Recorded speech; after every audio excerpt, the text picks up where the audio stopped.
பார்த்ததும் கும்பிட வைக்கும் கோயில் கோபுரம், அன்பு பாசத்தில் கும்பிட வைக்கும் மனமும் கோபுரம். உயர்ந்து நிற்கணும் அன்பால், உலகம் வணங்கணும் பண்பால். கோபுரம் மனமே கோபுரம்,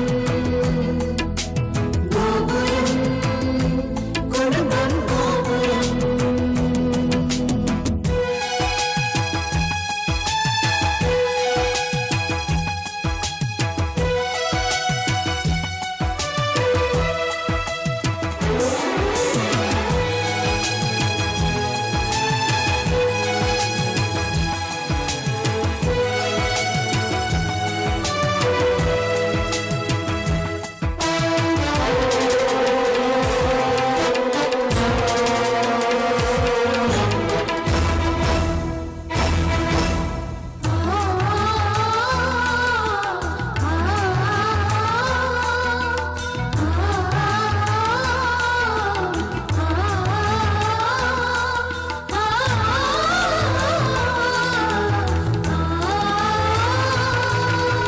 ஒருவரை ஒருவர் உணர்ந்து உள்ளங்கள் அன்பிலே இணைந்து, வேதங்கள் என்பதை மறந்து பொறுமையில் இமயம் அடைந்து, பாசத்தின் பலங்களை அறிந்து பண்பெனும் பாதையில் நடந்து, கண்ணென உறவினில் மகிழ்ந்து தூணென குடும்பத்தை சுமந்து, கோயிலை போலே குடும்பமும் அமைந்தால் சொர்க்கம் நிஜமாகும்.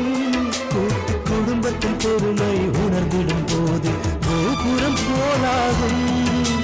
கோபுரம் மனமே கோபுரம், கோபுரம் குடும்பம் கோபுரம். பார்த்ததும் கும்பிட வைக்கும் கோயில் கோபுரம், அன்பு பாசத்தில் கும்பிட வைக்கும் மனமும் கோபுரம். பார்த்ததும் கும்பிட வைக்கும் கோயில் கோபுரம், அன்பு பாசத்தில் கும்பிட வைக்கும் மனமும் கோபுரம். உயர்ந்து நிற்கணும் அன்பால், உலகம் வணங்கணும் பண்பால்.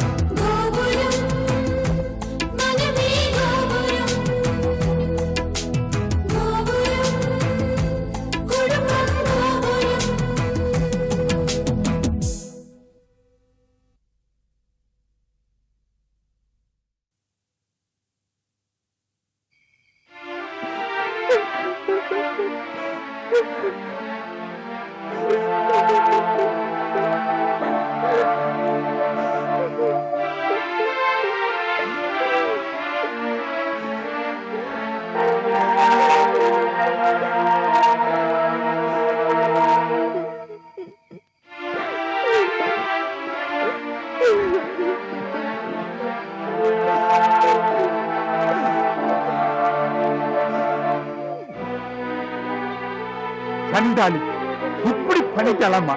அநியாயமா வேலைக்கு எடுத்து குட்டிச்சோறு ஆக்கிட்டாலாமா? அண்ணா வேற வீட்டுல இல்ல, இந்த நேரம் பார்த்து எங்களை கூட்டிட்டு வந்துட்டீங்களேப்பா. இன்னும் என்னம்மா என்னென்ன பேசிட்டாவா? ஒன்னு இருந்தா மட்டும் என்னம்மா செஞ்சிட போறான்? அவன் என்னைக்கு அவன் நியாயம் அநியாயம் பார்த்து பேசியிருக்கான்? என்னைக்கு பொண்டாட்டிக்கு சப்போர்ட்டா தான் அவன் பேசுவான்? இவ்வளவு நடந்ததுக்கு அப்புறமும், அவன் இவ்வளவு கேவலமா பேசுனதுக்கு அப்புறமும் இதை தவிர வேற என்னமா நான் முடிவெடுக்க முடியும்? ஒரு நிமிஷம் கூட அங்க இருக்க எனக்கு பிடிக்கலமா. உப்பு போட்டு சாப்பிடுற எந்த ஒரு மனுஷனா இருந்தாலும் இப்படித்தாம ஒரு முடிவு எடுப்பான். நானா இருந்தது தொட்டு இத்தோட பொறுமையா வந்துட்டமா. ஏமா கோவத்துல வீட்டை விட்டு வெளியே வரும்போது சொல்லிட்டு நேரங்காலம் பார்த்து சகனம் பார்த்தா வெளியே வர முடியும்? நான் கேட்கிறேம்மா, ஒரு பொம்பளைக்கே உண்டான பொறுமை, அன்பு, பாசம் எதுவுமே இல்லாத ஒரு தருதலை அந்த கடவுள் படைச்சு தொலைச்சிட்டானம்மா. அவளை படைச்சது கூட முக்கியம் இல்லம்மா, அவளை கொண்டாந்து எனக்கு மருமகளாக்க சேர்த்தான் பாரு, அதுதாம்மா கடவுள் எனக்கு செஞ்ச மிகப்பெரிய துரோகம். அப்பா, பகையாளிக்கு அன்பு, பொறுமை, மன்னிப்பு இதெல்லாம் இந்த மாதிரி நினைப்பெல்லாம் மறந்துடுங்க. அவளை அறையாம வந்துட்டேன்னு இப்ப வருத்தப்படுறேன். அவளை ஒரு அறையாவது அரைஞ்சிட்டு வந்திருக்கணும். நான் தப்பு பண்ணிட்டேன்பா. நீயாவது அவளை அறையலான்னு மட்டும் நினைச்சம்மா. எனக்கு வந்த கோபத்துக்கு அப்படியே அவளை அந்த இடத்துலயே வெட்டி போலி போட்டலாம்னு நினைச்சம்மா. கண்ணெதிரில் அந்த குழந்தை இருந்துச்சு. அந்த குழந்தை அம்மா இல்லாத அனாதை ஆயிடுமேங்கிறதுக்கு அவளை விட்டு தொலைச்சேன். என் புள்ள மேல இருக்கிற கொஞ்ச நெஞ்ச பாசத்துல அவனுக்கு பொண்டாட்டி இல்லாம ஆயிடுமேங்கிற ஒரே காரணத்துக்காக அவளை விட்டுட்டு வந்தேன். இல்லைன்னா இந்நேரம் அவளை வெட்டிட்டு நேரா ஜெயிலுக்கு போயிருந்திருப்பேன். நான் பார்க்காத ஜெயிலாமா?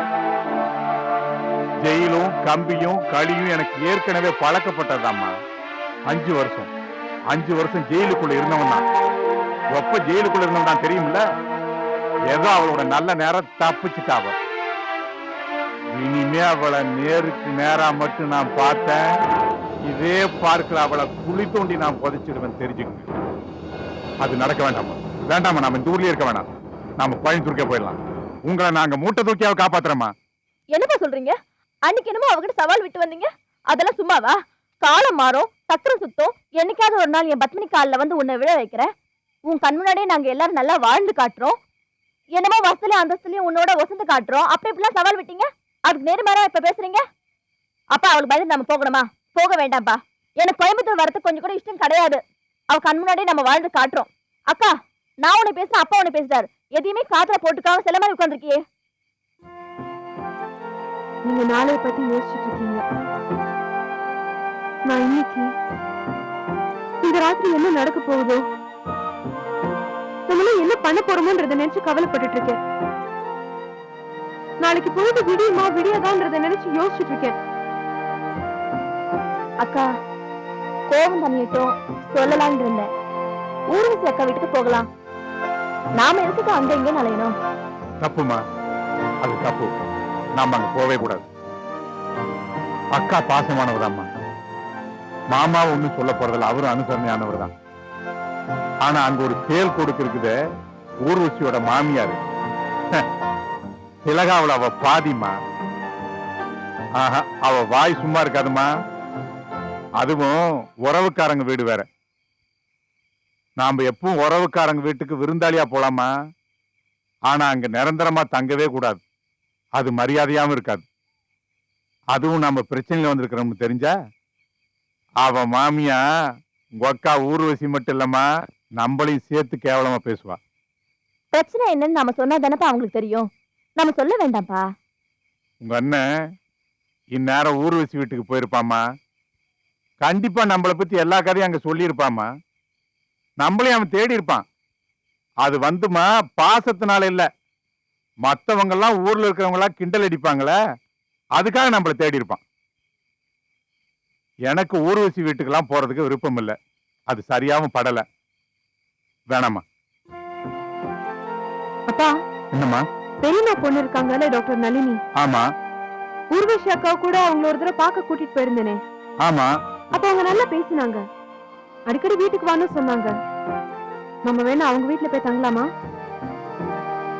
நாம நிரந்தரமா அங்க இருக்க போறது இல்ல. இன்னைக்கு ஒரு ராத்திரி மட்டும் அங்க இருப்போம். காலையில எழுந்து என்ன செய்யலாம்னு யோசிப்போம். நல்ல முடிவா இருக்கும். என்ன சொல்றீங்க? எனக்கு அது சரின்னு ராமப்படும். என்ன ரொம்ப நெருக்கமானவங்க வீட்டுக்கு போகக்கூடாதேன்னு யோசிச்சுட்டு இருந்தேன். ஆனா இது எனக்கு நல்ல யோசனையா தம்மப்படுது. நளினி வீட்டுக்கு நாம போலாமா? சரி, புறப்படுங்க.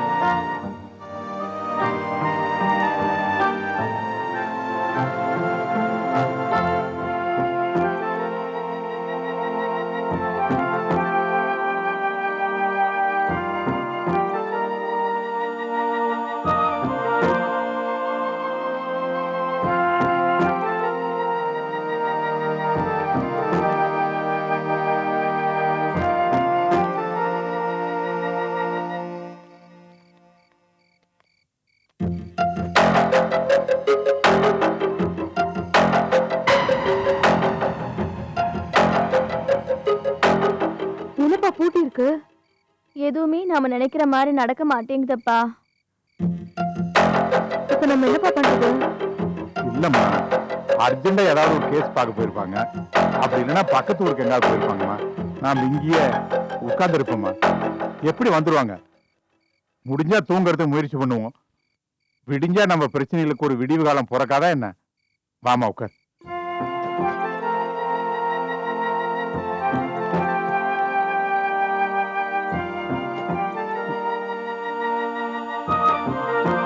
உட்காருங்கம்மா.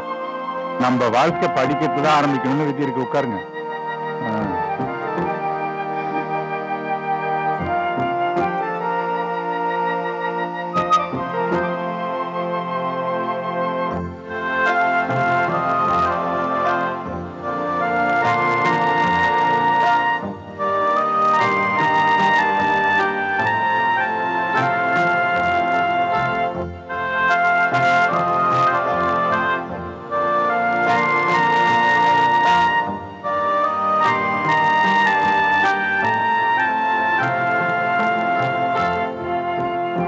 ஏமா தூக்கம் வரலையா? தூங்க முடியலப்பா. தூங்குமா, எதை பத்தி யோசிக்காம தூங்கு. எல்லாம் காலையில பாத்துக்கலாம், கவலைப்படாதம்மா.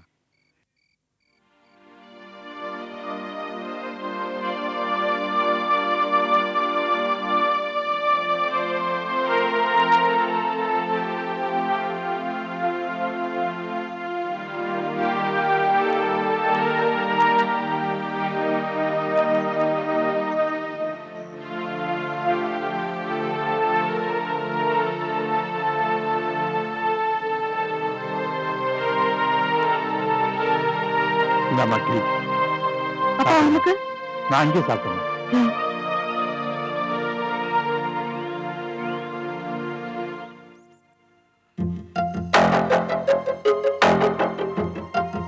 ஐயா, என்னங்க அது? உங்க மகனும் நானும் உங்களை எங்கெல்லாம் தேடி அலைஞ்சிட்டு இருக்கோம் தெரியுமா? வீட்டு பிரச்சனை எதா இருந்தாலும் வீட்டுக்குள்ளே வச்சு முடிச்சுக்கலாமே. இப்படி ரோட்டுக்கு வந்துட்டீங்க ஐயா, இது நல்லா இல்ல. உங்களை காணாம உங்க மகன் நேற்று நைட்ல இருந்து எவ்வளவு பதவி போயிட்டாரு தெரியுமா? பிரச்சனை என்னன்னு தெரியாம நீ பேச. தெரிஞ்ச அப்படிலாம் பேச மாட்டேன். சில ஜீவராசிகளை கடவுள் ஏன் தான் படைச்சாருன்னு எனக்கு தெரியல. ஐயா, பிரச்சனை எதுவா வேணா இருக்கட்டும், முதல்ல வீட்டுக்கு போய் அதை ஆற அமர பேசிக்கலாம். என்ன அந்த வீட்டுக்கு கூப்பிடாத. மான ரோஷம் உள்ள மனுஷன் அந்த வீட்டுக்குள்ள மறுபடியும் காலடி எடுத்து வைக்க மாட்டான். நான் அந்த வீட்டுக்கு வர தயாரா இல்ல. என்ன கூப்பிடாத, கூப்பிடாத.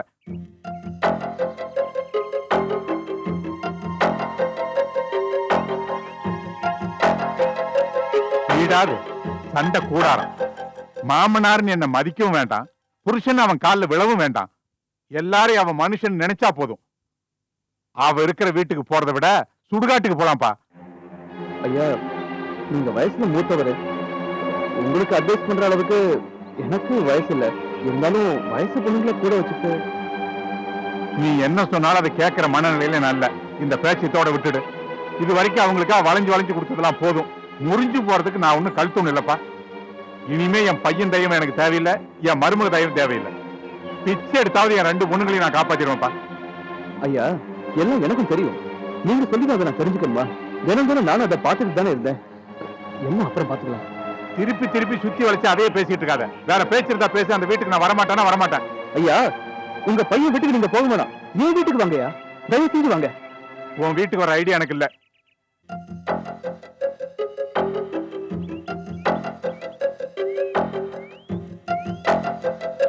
ஏய்யா, என் வீட்டுக்கு வரமாட்டீங்களா? அப்போ நான் அண்ணியன் ஆயிட்டேனா? 3வது மனுஷன் ஆயிட்டேனா? அப்புறம் எதுக்கியா உங்க கஷ்ட நஷ்டத்தை எல்லாம் என்கிட்ட வந்து சொல்லி பகிர்ந்துகிட்டீங்க? பேச்சுக்கு 300 தடவை சொந்த புள்ள மாதிரி சொல்லிட்டு இருந்தீங்கல்ல, அதெல்லாம் இடத்தளவுல வந்த வார்த்தைகளா? சாரியா, நான் அதெல்லாம் அடி மனசுல இருந்து வந்த வார்த்தைகள்னு நினைச்சிட்டேயா. நான் என்ன உங்களுக்கு சொந்தமா பந்தமா? நீங்க எப்படியா என் வீட்டுக்கு வருவீங்க? 1000 தான் இருந்தாலும் நான் ஒரு ஆட்டக்காரன் தாரையா, ரத்த சம்பந்தம் இல்லையே. கரெக்டியா? எப்படி வருவீங்க? அதுக்கு இல்லப்பா, அங்க வந்து அந்த ராட்சசி முகத்துல எப்படி முழிக்க வேண்டியதா இருக்குமேங்கிறதுக்காக நான் யோசிச்சேன். நீங்க ஆசைப்பட்டாலும் அது நடக்காதியா. ஏன்னா நீங்க போன உடனே அவங்களும் கோச்சுக்கிட்டு வீட்டை விட்டு போயிட்டாங்கய்யா. என்னப்பா சொல்ற? ஆமாய்யா.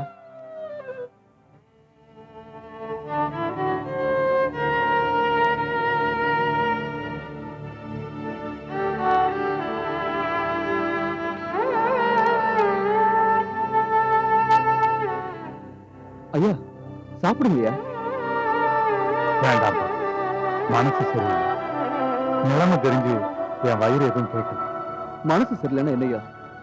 மனசு கஷ்டம் வயத்துக்கு தெரியாது, வயத்துக்கு பசிதான் தெரியும். முதல்ல சாப்பிடுங்க ஐயா.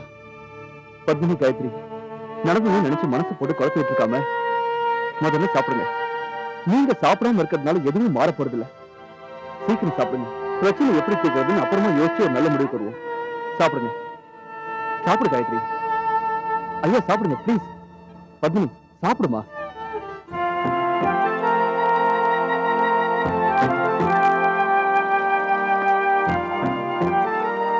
சாப்பிடுங்கப்பா.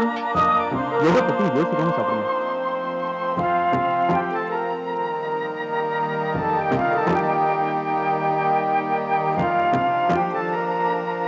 இருக்கட்டும், நானே சாப்பிடுறேன்.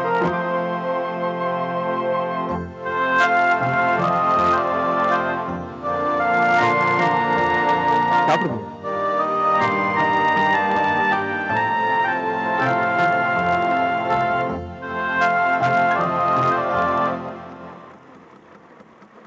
சேகர், என்ன சார்? என் அப்பா தங்கச்சியை பாத்தீங்களா? பார்க்கல சார். எங்கேயாவது பாத்தீங்கன்னா உடனே எனக்கு இன்ஃபார்ம் பண்ணுங்க. சொல்றேன் சார். ஓகே. சரி சார். எங்க போயிருப்பாங்க புரியலையே. இப்போ வேற எங்கதான் தேடுறது?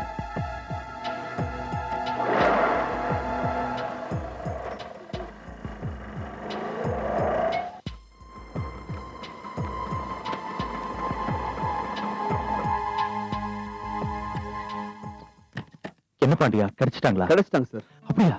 உங்க அப்பா தங்கச்சி எல்லாம் சொந்தக்காரங்க வீட்டுக்கு போறதுக்காக வெயிட் பண்ணிட்டு இருந்தாங்க. நான் எப்படியோ சமாதானப்படுத்தி என் வீட்டுக்கு கூட்டிட்டு வந்துட்டேன்.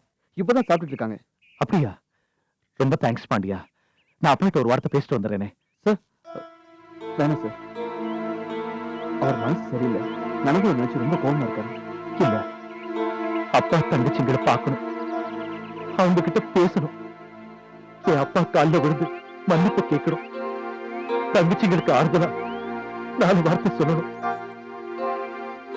இப்போ வேணாம் சார், அப்பா நடந்ததெல்லாம் நினைச்சு ரொம்ப ஆத்திரத்துல இருக்காரு. அப்புறமா பேசிக்கலாம். அப்பா கிடைச்சிட்டார்ல, இப்ப கொஞ்சம் நிம்மதியா சந்தோஷமா இருங்க sir.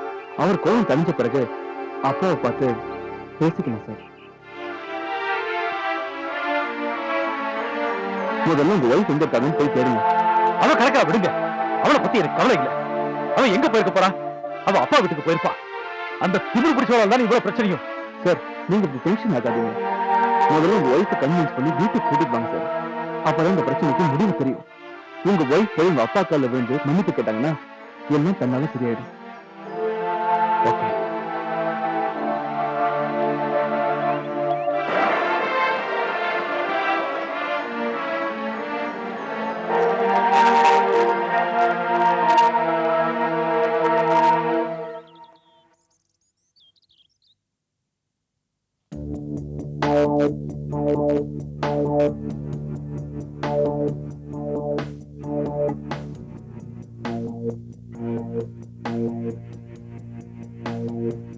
Great lawyer JP sir. உங்க கூட இப்படி சரிசமமா எதிர்பார்க்கவில்லை. எனக்கு மனசுக்கு ரொம்ப சந்தோஷமா இருக்கு. விஸ்வா, தண்ணி அடிக்கும் போது இதை பத்தி நினைக்கவே கூடாது. தண்ணி அடிக்கிற இடத்துல ஜாதி, மதம், உயர்வு, தாழ்வு, ஏழை, பணக்காரன், பட்டம், பதவி இதுல எல்லாம் வித்தியாசமே கிடையாது. இதுல யாரும் அந்நியர்கள் இல்ல, எல்லாருமே சொந்தக்காரங்க தான். யாரு வேணா யாருக்கு வேணாலும் கை குலுக்கலாம். சந்தோஷத்தை அதிகமாக்குறதும் சோகத்தை குறைக்கிறதும் இந்த ஒரு இடம் தான். நீ ஜஸ்ட் விஸ்வா, நான் ஜேபி, அவ்வளவுதான். Enjoy self. நம்ம 2 பேருக்கும் ஒரே நோக்கம் தான். இதுல தலைமுடி நரைச்சிருக்கு, வயசாயிடுச்சு, இந்த வித்தியாசம் எல்லாம் பார்க்கவே கூடாது. ஒரு நண்பனுக்கு பிரச்சனைனா இன்னொரு நண்பன் உதவணும். இதுல நேரம், காலம், வயசு இதெல்லாம் பார்க்க கூடாது. ஓகே? சந்தோஷமா இருக்கு, ரொம்ப சந்தோஷமா இருக்கு. இந்த ஃப்ரெண்ட்ஷிப், இந்த சந்தோஷம் ரொம்ப நாளைக்கு நீடிக்கணும். அடிக்கடி இந்த மாதிரி நிறைய என்ஜாய் பண்ணணும். அப்புறம் ஒரு முக்கியமான விஷயம் ஜேபி சார், அந்த பாலாஜியோட கம்பெனி பேர்ல லெட்டர் ஹெட் தயார் பண்ண சொன்னீங்க. அது தயார் பண்றேன். பாலாஜியோட கையெழுத்து மாதிரியே எழுதவும் பழகிட்டேன்.